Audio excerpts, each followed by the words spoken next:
everyone, and welcome to my really easy to follow macrame bag tutorial. I know this project might look intimidating at first, but it is actually really simple to make and it doesn't take as much time as you probably think it does. For the record, this was the first time I made a macrame project, so I'm sure your bag will turn out amazing as well. Before moving on though and showing you step by step how to create this bag, I quickly wanted to mention this gorgeous watch that I am wearing here. As you probably already noticed, it is a wooden watch by Yode with a beautiful minimalist design. Their wooden watches are actually made out of upcycled furniture remnants or trees downed by natural events and are one of a kind since every single tree is unique.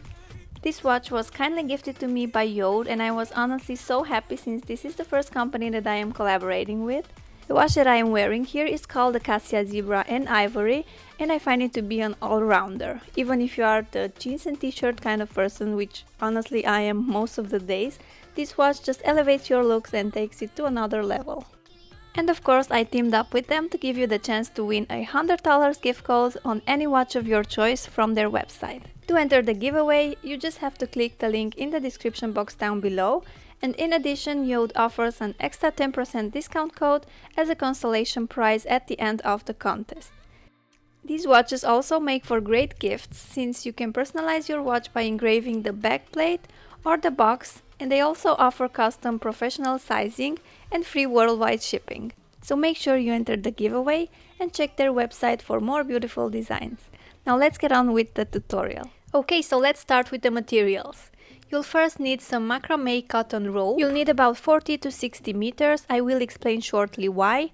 The one I've used was about 5 millimeters wide and I will link it down below if you want to purchase the same one. You'll also need some wooden bag handles or wooden rings from your local craft store. I ordered mine from Etsy and I will link those as well down below if you are interested. Then you'll need some measuring tape or a ruler, some scissors, and I've also used some painter's tape to stick the handles to my table while working on my macrame. Start by measuring and cutting your pieces of rope. I've used 20 pieces, each being 2 meters long. So 10 for each handle, but I do recommend cutting 3 meter long pieces since I ended up with a string that was too short. I will also show you how to fix that if it does happen to you as well. After you've cut your first 3 meter piece, you can use that as reference for the other 19. To start creating the bag, take a piece of cord, fold it in half, and tie a lark's head knot over the handle. This is a basic mounting knot used in every macrame tutorial, and I'm sure you are already familiar with it.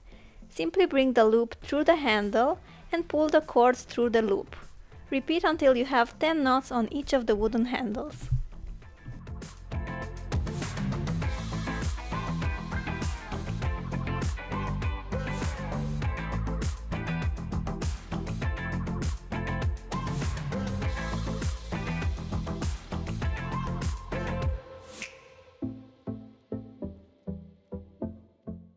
And this is how your project should look like once this part is finished.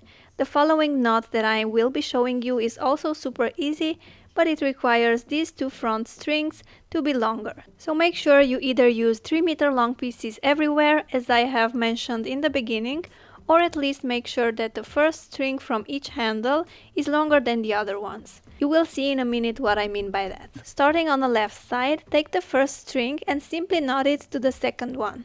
Keep the first string in the right hand so you don't get confused and continue knotting that one string to all of the next ones. This will create a beautiful and neat row.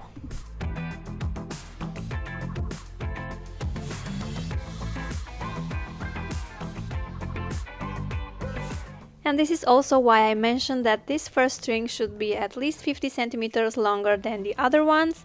It also depends on how many rows you want to create. I've decided to make 5, but this is totally up to you.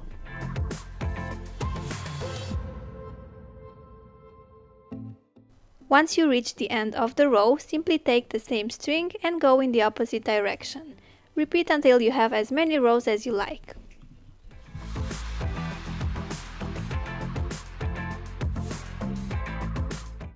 Here is where I noticed that my string was getting shorter, so I will quickly show you how I fixed that if you ever need to add length to your cord as well. I simply took another piece of rope and placed it on top of the other one. I've used a narrow zigzag stitch on my sewing machine to attach those ends together. I've then used my fabric scissors to cut those loose threads and make it as neat as possible. It's not perfect as you can see, but it does the job pretty well. I then continued creating the rows until I had 5 on each handle. The next knot I am going to use here is called a square knot. To create a square knot, you'll always use 4 strands. Start on the left side with your first 4 cords. You will only be working with the outer 2 strands. The 2 center strands will just stay in place. Start by taking the left strand and fold it across and over the center 2 strands. Take the right strand, place it over, and pull it through the loop behind the center 2 strands. Now pull to tighten. This is the first half of a square knot. Now repeat the process starting with the right strand. Place it over the center 2 strands and under the left one. Pull the left strand through the loop and tighten.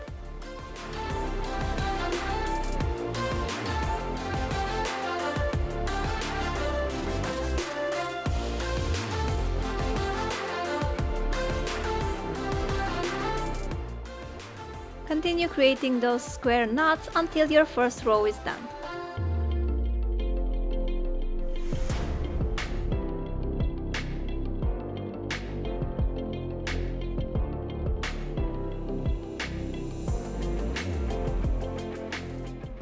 For the second row, leave the first 2 strands aside, then start making the square knot.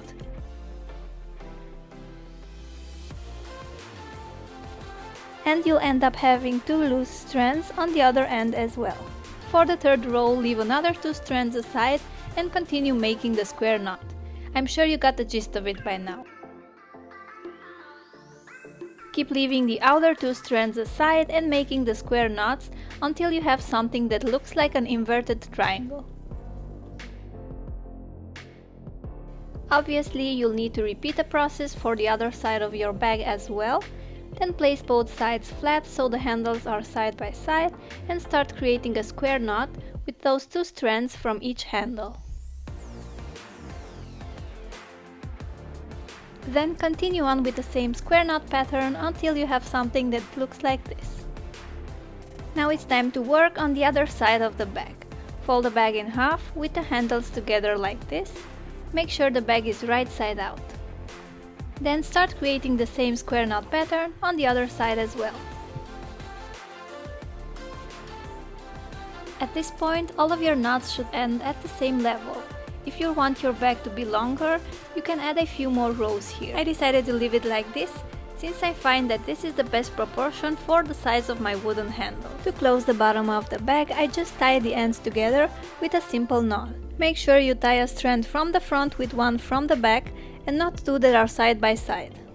Since I wanted my bag to have a fringe at the bottom, I gave the cotton cords a trim and created a rounded shape. Then I went ahead and separated the cotton cords to give them a fluffier look. You can also use a hairbrush for this part.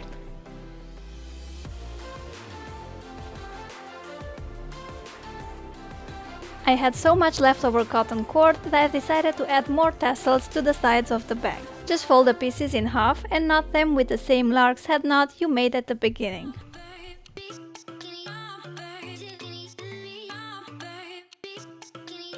Then brush them and give your fringes a trim to create a nice and rounded shape. And this is it. It wasn't that complicated, wasn't it? If you do make this bag, I would love to see it, so make sure you tag me on Instagram or just send me a private message because I love seeing and featuring your DIYs. Also, don't forget to enter the giveaway for the chance to win a $100 gift code on any wooden watch by Yo. Thank you so much for watching and I'll see you in my next DIY. Bye!